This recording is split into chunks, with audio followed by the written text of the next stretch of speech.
మీరు అడవిలోకి వెళ్ళారు అంటే మిగతా అడవులు వేరు, రాచకొండ గుట్టలు వేరు. మిగతా ప్రాంతాల అడవి అంటే కొంచెం పచ్చని చెట్లు ఉంటాయి, ఒక చెట్టు కింద కూర్చోవచ్చు. ఇప్పుడు మనకు కనిపిస్తున్న గుట్టలన్నీ కూడా మనం అక్కడ వెళ్ళలేము, వెళ్ళినా బయటికి కనిపిస్తాం, తల దాచుకోవడం కొంచెం ఇబ్బంది ఉంటుంది. అటువంటి ప్రాంతాలు ఎలాగ మీరు పనిచేసేవారు? కొన్ని ఎట్లుంటుందంటే కొన్ని ప్లేస్లలో కొంచెం బావులలో కూడా ఉండడానికి అవకాశం ఉంటుంది. చెట్లు గుబురు ఉన్నప్పుడు కొంచెం గుండ్లు ఉన్నతో కదా ఏదో అక్కడ సెంటర్ పెట్టుకొని అక్కడ జనాలు ఉంటారు. జనాలకు ఒకరికి ఇద్దరికి అక్కడ మేము చెప్తాం ఇక్కడ మనం ఉన్నామని చెప్పి. మనకు నమ్మకమైన మనుషులు ఉంటేనే అట్లా అనుకున్నప్పుడు మనకు రక్షణ లేనప్పుడు వెళ్ళిపోతాం. అదెంత దూరంగా నడవవలసింది. ఇప్పుడు మీకు కనిపిస్తుంది ఆ గుట్టలు చూడండి, ఆ గుట్టల్లో ఎప్పుడైనా తలదాచుకున్నారా? ఉన్నాం కదా. ఆ గుట్టల్లో కనిపిస్తున్న గుట్టలు ఉన్నాయి కదా, కొంత ప్లెయిన్ ఏరియా పైన. అవును, మొత్తం ప్లెయిన్ ఏరియా. ఆ గుట్ట కింద ఉన్న గ్రామం మీది. ఇక్కడ మీ గ్రామస్తులకు తెలుసు అక్కడ ఉన్నారని. ఆ గుట్టలు ఎలా తలదాచుకుంటారు? అంత కనిపిస్తుంటాం కదా. అక్కడ మొత్తం కనిపిస్తుంది కదా, ఆ గుండ్లు ఉన్నాయి, ఆ గుండ్ల కిందనే ఉండేది మేము బయటికి వెళ్ళకుండా. మాకు ఫుడ్ అది ఇది కావాలంటే పొద్దుగాలే అరేంజ్ చేసుకునేది, జనాలు తెచ్చేది. రాత్రులు మాకు ఒక దగ్గర ఉండంగా అన్న మేము ఎక్కడ అంటే అక్కడ వెళ్ళిపోవాలి. ఇలా గుట్టల్లో వెళ్తున్నప్పుడు పోలీసులు ఎప్పుడైనా ఎదురుపడ్డారా? పడ్డారు. ఇప్పుడు మాకు ఇక్కడికి వెళ్ళి కాకుండా చిత్తపూరు ఏరియాలో అక్కడ వెళ్ళినప్పుడు మేము ఇట్లే మార్నింగ్, ఆ రోజు ఎందుకో మార్నింగ్ అడివే కాబట్టి మార్నింగ్ నడుచుకుంటూ వెళ్తున్నాం. వాళ్ళు వాళ్ళు పోతున్నారు, మేము అక్కడికి వెళ్ళి ఇక్కడ వస్తున్నాం.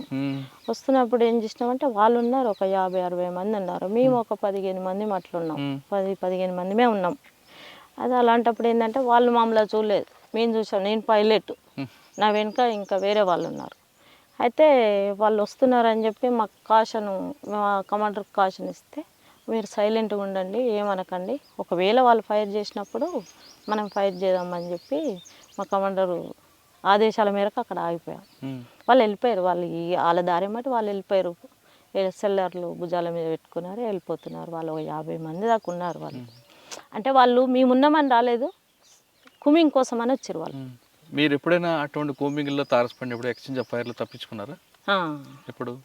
2005 ఇంద్రప్రియాల ఏరియాలో, మెదక్ డిస్టిక్. అక్కడ కమాండర్గా నేనే ఉన్నాను అప్పుడు. అక్కడ ఏంటంటే నల్లమల్ల ఏరియాలో రామకృష్ణను చుట్టుముట్టిరు అని చెప్పి వాళ్ళకు డ్రెస్సులు అవి ఇవి కొంచెం సమస్యగా ఉంది. అలాంటప్పుడు ఏంటంటే మేమే ఇక్కడ స్టిచ్చింగ్ చేయించి వాళ్ళకు పంపించాలి. అక్కడ మెదక్లో స్టిచ్చింగ్ చేసి అక్కడ వాళ్ళ ఏరియాకు పంపించాలి. అలా పంపించాలి. ఆ టైంలో ఏమైందంటే మేము పైన ఈ టైంకి వెళ్ళినా ఆ డ్రెస్సులు తీసుకొచ్చినా అక్కడ పెట్టినా, అక్కడ ఇంకా దళ సభ్యులు ఉంటారు కానీ వాళ్ళని పంపించలేం కదా, వాళ్ళు ఏ టైంలో ఎట్లుంటారో తెలియదు కాబట్టి నేనే వెళ్ళి తీసుకొచ్చిన. నైట్ అయింది, నైట్ అక్కడే పడుకున్నాం. ఆ అడవిలో అక్కడ. అది కిష్టాపురం అని ఒక విలేజ్ ఉంటుంది. ఏ police station? Kukunoorpally police station? కాదు, తూప్రాన్ పోలీస్ స్టేషన్. అక్కడ ఉన్నాం. అక్కడ మేము ఉండబట్టి ఒక 1 వీక్ అవుతున్నదిలే. అక్కడక్కడ ఏరియాలోనే విలేజ్లలో మామూలుగా తిరుగుతున్నాము. ఆ టైంలో ఏమైందంటే ఎర్లీ మార్నింగే వాళ్ళు వచ్చేసారు పోలీసు వాళ్ళు. వాళ్ళకు ఎట్లా తెలిసిందో ఏమో ఆ విషయం మాకు తెలియదు. 2005 అది జనవరి అనుకుంటా, జనవరి 5 ఏమో. ఆ రోజు ఇక గిట్లే ఆకులు మొత్తం రాలిపోయినాయి. వాళ్ళు వచ్చిర్రు, మేము అన్ని సామాన్లు అన్నీ ఉంటే కొంచెం మోసేటివి మోయని ఉంటే వేరు వేరు చేసినా. అప్పటిదాకా సెంట్రీ నేనే ఉన్నా 4 గంటలకు. వేరే ఒక అబ్బాయి ఉండే దళసభ్యుడు, ఆయనను పెట్టిన చూసుకో అని చెప్పి వెళ్ళి అవన్నీ చదురుకుంటున్నాము. మేమే వంట చేసుకునేది. ఆ గిన్నెలు అవన్నీ చదురుకుంటున్న క్రమంలో ఒక అబ్బాయి గిన్నెలు తోముతున్నాడు, నేను నీళ్ళు పోస్తున్నా. ఆయన ఆల్రెడీ వచ్చేసిండు, మాకు అన్నంతా వచ్చేసిండు. ఇదంతా గ్రౌండ్ ఉన్నారు, అక్కడ ఒక చెట్టు ఉంది, ఆ చెట్టు కింద వచ్చి కూర్చున్నాడు అన్నట్టు ఆయన. అరే సంతోష్ ఎవరో వచ్చినట్టుంది చూడు అక్కడ అని అంటే, లేదు కామ్రేడ్ షికారు వాళ్ళు అని చెప్తున్నాడు. ఏ షికారు వాళ్ళు కాదు, మంచిగా చూడు అని. ఆయనకు నాకెంత బండి అంత ఉన్నాం మేమిద్దరము. దళం మొత్తం ఇక్కడ ఉంది, సెంట్రీ అక్కడ ఉంది, యాప్ చెట్టు అంత ఉంటుంది. ఆ సెంట్రీ కూడా చూడలే ఆయన. వెళ్ళిపోతున్నాం కాబట్టి ఆయన కూడా ఏంటంటే వెళ్ళిపోతున్నాం బ్యాగ్ వేసుకుని వాళ్ళని చెప్పి లోపలికి వచ్చేసిండు ఆయన. వాళ్ళు ఎప్పుడో వచ్చి చుట్టుముట్టేసిరు. ఎవరో సుధంప అని చెప్పి నేను ఆ మధు అనే అబ్బాయి ఇద్దరం ఆ బ్యాగులు ఆడేసినాం. చలో ఆయన తుపాకీ తీసుకొని వెళ్ళిపోయేసరికి వాడు ఫైరింగ్ చేస్తూనే ఉన్నాడు. అంతలోనే ఇక మొత్తం చుట్టుముట్టేసిండు. అసలు మనం ఇక్కడికి వెళ్ళి ఫైరింగ్ చేస్తే వాడు మనల్ని తప్పించుకునే లేదు, ఇంకిత నష్టం అవుతామని చెప్పి మేము జంప్ చేసినాం. ఉరికేసరికి వాడు బాగా ఫైరింగ్ చేసిండు. అక్కడ ఏంటంటే అక్కడ పడిపోయా నేను ఒక బండ మీద. నా మీదకి వెళ్ళి ఒక 4-5 పడ్డారు. నా మీదకి వెళ్ళి నన్ను దుంకి వెళ్ళిపోయారు. నేనేం కింద పడిపోయినా. ఆ చంద్రబాబు గుంటలని తీసిరు, ఇంతింత గుంటలు అని చెప్పి అప్పుడు ఆ అండ్ల పడిపోయినా. నేను అండ్ల పడిపోయినా, బ్లడ్ కారుతూనే ఉంది. ఇక అక్కడికి వెళ్ళి అయితే తప్పించుకొని బయట పడ్డాక గుంతలు పడ్డం చూడలేదు, చూసిరు మా వాళ్ళు తప్పించుకోవడానికి. అక్కడ మా పోలీసులు చూడలే. వాడు ఫైరింగ్ చేస్తూనే ఉండు. మాకు బాగా ఫైరింగ్ జరుగుతుంది, చుట్టూ జరుగుతుంది. ఇక్కడ గుండ్లు ఉన్నాయి, ఆ గుండ్ల మీదకి వెళ్ళి వాడు కొడుతున్నాడు. మేము కింద అయిపోయినా, వాళ్ళు హైటోళ్ళు ఉన్నారు. దానివల్ల ఇక మేము తప్పించుకొని నేను రాలేను అని చెప్పి వీడికెళ్ళి అంత దూరం మురికా, బ్లడ్ కారుతున్నది. నేను రాలేను, ఇక మీరు వెళ్ళండి అని అంటే మా వాళ్ళు మళ్ళీ అంత దూరం వెళ్ళి నన్ను గుంజుకొని ఉరికిరు. ఇక నేను ఒక్కదాన్నే ఉన్నా లేడీ, అందులో అందరూ బాయిస్తే ఎంత ఒక 9 మంది ఉన్నాం. అలాంటప్పుడు ఇక తప్పించుకొని అక్కడికి వెళ్ళి ఇంకా ఒక 3-4 డేస్ అన్నం లేదు మాకు. ఇక వాటరే ఆడ ఈడ తెచ్చుకొని సాటుకు అట్లా తాగి ఎన్నో దగ్గర షెల్టర్ తీసుకొని అట్లా ఉన్నాం. అది అయినా ఒక 3-4 డేస్కే ఇంకా ఒకరు వెళ్ళిపోతూనే ఉన్నారు. ఇక వీళ్ళు భయపడి దళ సభ్యులు వాళ్ళు ఎక్కువ రోజులు కాలేదు, వాళ్ళు వచ్చి కూడా తక్కువ టైంలో 1 సంవత్సరం 6 నెలలు అట్లా వెళ్ళిపోతున్నారు.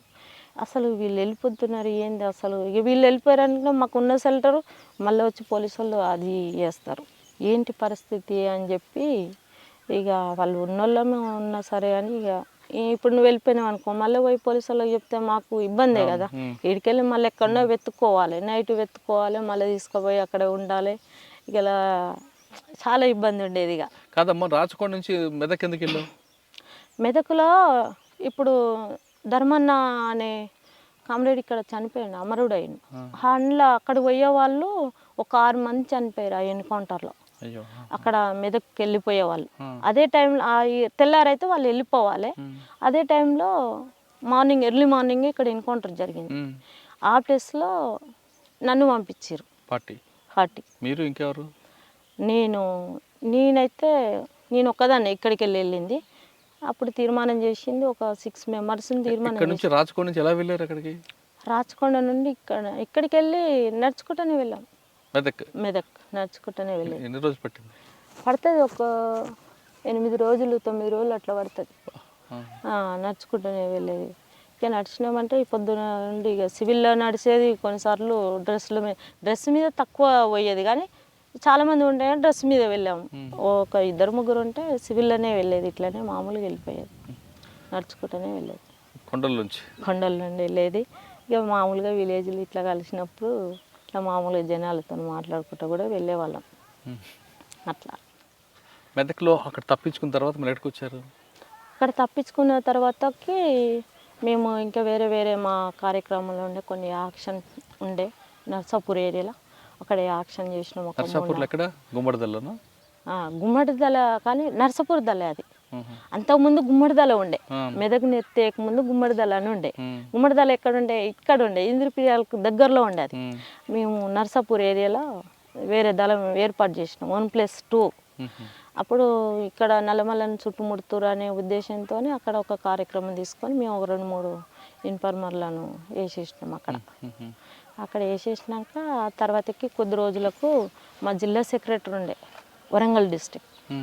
ఆ వరంగల్ డిస్టిక్ జిల్లా సెక్రటరీకి ఆయనకి ఏమైందో ఏమో, మేము వెపన్స్ అన్నీ ఒకడ పెట్టినాము. అక్కడ పెట్టిన తర్వాత ఆయనకి ఏమైందేమో, నేను వస్తా కానీ మీరు వెళ్ళండి అని చెప్పి ఆయన ఒక 9 పిస్టోల్ ఉంచుకున్నాడు. మరి వస్తాడు కదా, మళ్ళీ ఆయన పై స్థాయి కాబట్టి మనం అడిగితే కొంచెం మనం రహస్యంగా జీవితం ఆయనను మనం అన్నీ అడగలేం కదా. నేను వస్తా కానీ మీరు వెళ్ళండి అని చెప్పి ఆయన మాకు ఏపీటీ ప్లేస్ చెప్పిండు. అక్కడికి వెళ్ళి ఆయన ఎక్కడ వెళ్ళిండో మాకు తెలియదు. అసలు మేము నల్లమలకు వచ్చేదాకా మాకు తెలియదు కదమ్మా. అప్పట్లో గోపీచంద గ్రానైట్స్ మీద వాటి మీద అటాకులు జరిగాయి, ఎవరు చేశారు? ఎక్కడ? OP Krishna granites. ఆ విషయం తెలియదు నాకు. మెదక్లో 2-3 సంఘాలు పెద్దవి జరిగాయి కదా. మేము పోయినప్పుడు అయితే ఏం జరగలేదు. అంతకుముందు జరిగినాయి ఏమో కానీ, అంటే మీరు ఓన్లీ ఇన్ఫార్మేషన్ తప్ప వేరే యాక్షన్ చేయలేదు? వేరే యాక్షన్స్ చేయలేదు. మరి ఇప్పుడు అరెస్ట్ అయ్యారు? 2006లోనే. ఎక్కడ? శ్రీశైలంలో. ఎలా, ఎందుకు అట్టెందుకు వెళ్ళారు మరి మీరు? శ్రీశైలంలో మేము అంటే నన్ను ఏం చేశారంటే ఏఓబికి అని కాదు, నన్ను బయటకు పంపాలా, ఇక్కడ మెదక్ నెత్తేసారు. ఎందుకంటే అక్కడ జిల్లా సెక్రటరీ పోయిండు. దుబాక్ శంకర్ ఉండేవారు కదా అప్పుడు? దుబాక్ శంకర్ ఉన్నప్పుడు లేను నేను, ఉండే ఆయన దుబాక్ శంకర్, కానీ నేను అప్పుడు లేను. ఆయన వెళ్ళిపోయినాక చాలా కాలానికి వచ్చిన కదా, ఆయన అక్కడ ఏఓబికి నల్లమల్ల వెళ్ళారా శ్రీశైలం? నల్లమల్లకి వెళ్ళినాము. నల్లమల్లకి వెళ్ళిపోయినాక అక్కడ మన్ననూరు అక్కడ అటాక్ ఉంది. అందులో ఉన్నారు మీరు? అందులో లేము. కానీ ఆ మన్నూరు అటాక్ కాకముందు పూడి దండరాజుకి కాలుకి దెబ్బ తగులుతుంది ఎందుకు? ఏమో అది వాళ్ళంతా అదే ఊహించుకుంటారులే కానీ. ఏం జరిగింది అప్పుడు? ఏం జరగలేదు, నాకు చిన్న ఆపరేషన్ అయింది కాలుకి. నేను వేరే దగ్గర ఆపరేషన్ చేయించుకున్నా. చేయించుకుంటే దానివల్ల ఏంటంటే డాక్టర్ ఎక్కువ నడవద్దని చెప్పారు, నన్ను ఒక రెస్ట్లో ఉండమన్నారు. పోలీసులు కాల్పుల్లోనే గాయపడ్డదని వచ్చింది వార్త. లేదు, అంతా వాళ్ళ ప్రచారం కానీ అట్లేం లేదు. చిన్న ఆపరేషన్ అయిన ఉండే, ఆపరేషన్ చేయించుకొని ఇక నేను ఎక్కువ నడవద్దు, బరువులు మోయొద్దు అని చెప్పి డాక్టర్ చెప్పాడు. అదే టైంలో మాకు అక్కడ ఏంటంటే అక్కడ మేము ఉన్న పరిస్థితిలో నేను ఒక రహస్యంగా ఉన్నా కాబట్టి ఆ ప్లేస్ మాకు అనుకూలంగా లేదు. ఇట్లా ఉంది పరిస్థితి అని చెప్పినప్పుడు వాళ్ళు ఏం చేసిరంటే చలో అడవికి రండి అని చెప్పి లెటర్ రాసిరు. వాళ్ళు ఈ మాధవ్, ఆర్కే రామకృష్ణ వాళ్ళు, అంటే నాతో పాటు వేరే కామ్రేడ్ ఉండే, ఆయన వల్ల ఆయన అనుభవంలో ఉండేది. ఆయనకు లెటర్ రాస్తే మేము ఇద్దరం వచ్చినాం. ఇక్కడ వచ్చినాక వాళ్ళు మళ్ళీ మెదక్కు పంపించారు. అక్కడ ఆయన వర్క్ వేరే అబ్బాయిది, ఆ కామ్రేడ్ ఎక్కడ సిటీ ఆర్గనైజేషన్ చేసేది. శ్రీశైలంలో మీరు ఉన్నప్పుడు ఎలా దొరికారు వాళ్ళు? మేము మార్నింగే మేము బస్సు దిగి ఎక్కడ ఈ చున్నిపెంట అని చెప్పి లింగాలగట్టు, అక్కడ బస్సు దిగి నేను వెళ్ళి వస్తున్నాను అన్నట్టు, లింగాలగట్టుకు రావాలి. అక్కడ వాళ్ళు ఏంటంటే అంతకుముందే మా వాళ్ళు ఇద్దరు దొరికిరట అక్కడనే. ఆ విషయం నాకు తెలియదు. నాకు తెలియకుండానే నేను వెళ్ళిన మార్నింగ్ అక్కడ పోయేసరికి వాళ్ళు అనుమానంగా పట్టుకున్నారు నన్ను. నేనే అని కరెక్ట్గా ఏం తెలియదు, అనుమానంగా పట్టుకునేసరి నా దగ్గర ఒక డైరీ ఉండే, ఆ డైరీలో కొన్ని కవితలు అవి ఇవి కొంచెం ఏదో నాకు కావాల్సినవి రాసి పెట్టుకున్నా. దానివల్ల వాళ్ళకి ఇంకిత అదయింది సేఫ్టీ. నేనే అనేది ఏం తెలియదు. అక్కడ పట్టుకున్నారు, అక్కడ పట్టుకొని తీసుకుపోయి అక్కడెక్కడే బాగా టార్చర్ పెట్టారు. అంటే ఎక్కడ ఉండేదో చెప్పు, మీ వాళ్ళు ఎక్కడున్నారో, నీకు ఇంత అమౌంట్ ఇస్తాము, నువ్వు సరెండర్గా, లేకపోతే చంపేస్తాము, మీ అమ్మ వాళ్ళని ఎత్తుకుపోయి చంపుతాము, మీ చెల్లెని కొడతాము, ఇవన్నీ బాగా టార్చర్ పెట్టారు. ఏం చేసుకున్నా నా దగ్గర ఏం లేదు, చంపుండ్రి నన్ను, మా వాళ్ళ దగ్గరికి నేను కదా తుపాకీ పట్టింది, ఇట్లే మాట్లాడేది. బాగానేది, నీ పొగరు ఇంకా తగ్గలేదా అనేది. ఇక బాగానే ఒక 10 days 20 days అట్లా బాగా టార్చర్ పెట్టారు వాళ్ళు. హైదరాబాద్లోనే తీసుకుపోయేది, అది ఎక్కడో నాకు తెలియదు. ఆఫీసర్లు కూడా నాకు చెప్పకపోయేది కదా, నన్ను తీసుకుపోయి ఒక రహస్యంగా తీసుకుపోయేది, కళ్ళు కట్టి తిప్పేది. నేను విజయవాడకు పోయిందంటే విజయవాడకు తిప్పారు.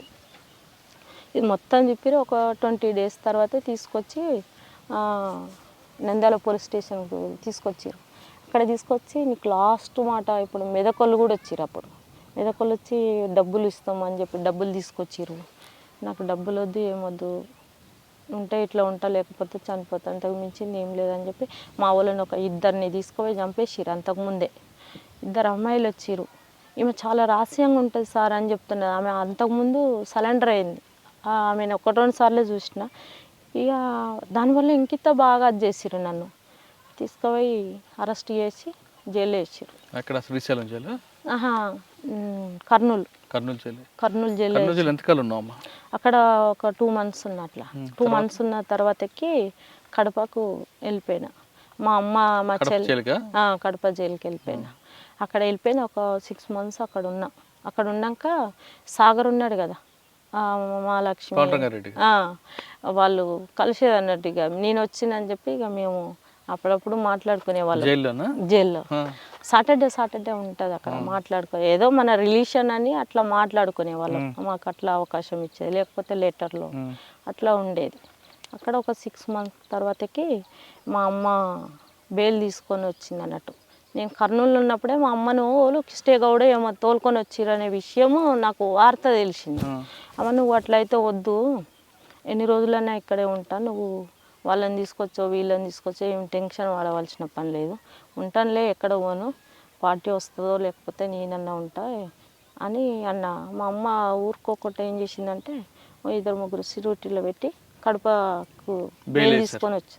బెయిల్ వచ్చిన తర్వాత మీరు లోయపల్లి వచ్చారు అంతే కదా? ఎక్కడ లోయపల్లికి తీసుకురాలేనండి డైరెక్ట్గా, అక్కడ ఉప్పల్ పోలీస్ స్టేషన్ ఉంది కదా, అక్కడ క్వార్టర్స్ ఉంటాయి, అక్కడ తీసుకెళ్లారు బెయిల్ వచ్చాక. బెయిల్ వచ్చినాక అసలు నన్ను ఇక్కడ ఎందుకు తోలుకొచ్చిరని నేను కిస్టే గౌడు మాట్లాడుతున్నాడు.